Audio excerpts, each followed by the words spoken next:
Welcome to ASCII Geek. Hey, if we haven't met already, I'm the digital avatar of ASCII Geek, where we build your next advantage with tomorrow's technology. And today, one of our experts is stepping in to show our latest breakthrough. Enjoy and happy learning.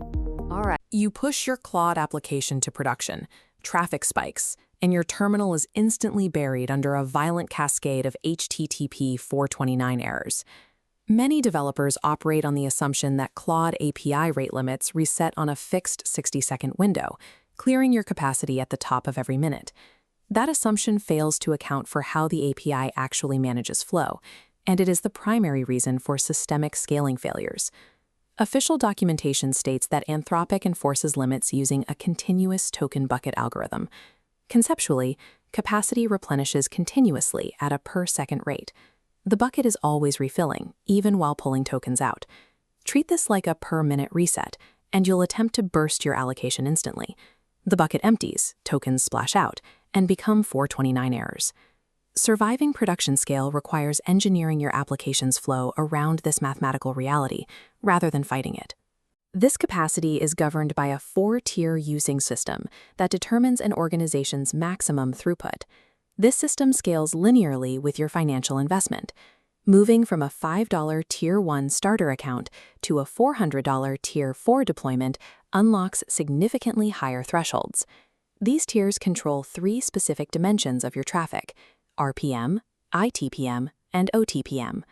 RPM, or requests per minute, is the absolute ceiling on individual API calls you can make over a rolling 60-second window. However, request frequency is only one factor. Input processing and output generation have vastly different hardware costs and memory requirements. ITPM, or input tokens per minute, covers the prefill stage. These limits are generous, allowing you to feed the model large documents or codebases with high throughput. OTPM governs the actual generation. Because this is computationally expensive, these limits are much lower and more restrictive than your input capacity. This asymmetry means a single large context request can instantly exhaust your token bucket, even if your RPM gauge is barely moving. Monitoring RPM is necessary, but it provides an incomplete picture. You must also map your traffic to the asymmetric token economy to avoid hitting limits you aren't even tracking. One of the most common causes of 429 errors occurs when text generation is actually low. We call this the OTPM trap. The API calculates and reserves your output quota at the start of the request, long before any text is actually produced. This reservation is based entirely on your max tokens parameter. If you set this to a high default, like 64,000, a massive block of your token bucket freezes, preventing any other requests from accessing that capacity.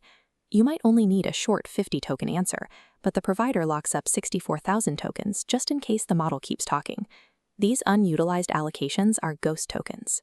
They temporarily saturate your total quota, causing subsequent parallel requests to be falsely throttled.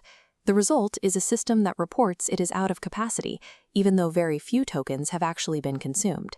To fix this, you must set max tokens strictly to a realistic estimate of your expected response length.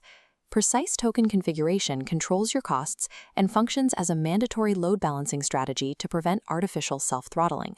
Production resilience requires treating rate limits as standard operational parameters rather than fatal errors. When a request is rejected, the most dangerous response is to trigger a simple, immediate retry loop. This creates a retry swarm. Multiple nodes, all trying to recover at once, produce a massive spike that overwhelms the API even further. The standard solution is Exponential Backoff. Here, the delay time doubles after each successive failure: 1 second, then 2, then 4. This spreads the load, but it still has a vulnerability. If 10 distributed workers all start their backoff timers at the exact same moment, their retries will remain perfectly synchronized, hitting the API in coordinated bursts. We fix this by introducing jitter, a randomized time variable that desynchronizes the retries. The load scatters into a smooth, cascading curve that the API can actually handle. While backoff with jitter saves individual nodes, it certainly doesn't solve global congestion across an entire enterprise infrastructure. 10 distinct services safely backing off can still collectively exceed your global API limit. Reliable scaling requires a centralized rate-limiting service to govern every outbound LLM request from a single source of truth. Redis is often the preferred choice for this layer due to its speed and support for atomic operations across a distributed cluster. A Redis request router can intercept incoming requests from all your worker nodes before they ever reach Anthropic. This router mirrors the API's token bucket locally. It allows you to sort traffic into distinct priority lanes, ensuring critical requests take precedence. This is the foundation of a priority queue system. User-facing real-time generations move to the critical queue for immediate dispatch. Background tasks, like batch data processing, are held in the low queue, running only when your organization has free capacity.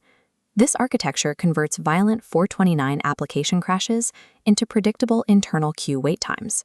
True production resilience is achieved only when you move rate limit management out of the provider's servers and into your own internal infrastructure. High-scale LLM infrastructure requires rigorous traffic smoothing. Scaling effectively depends on 3 pillars: managing the continuous token bucket, clamping down on upfront output reservations, and distributing your load centrally. Audit your codebase. Ensure your max tokens parameters are tightly constrained and that jitter is applied to all of your API calls. Building a Redis-backed priority router is a complex engineering task. To simplify your deployment, we've posted pre-built Redis Load Balancer scripts on our Patreon. You can download them at the link below to turn them. All right, that's the update from the lab for today.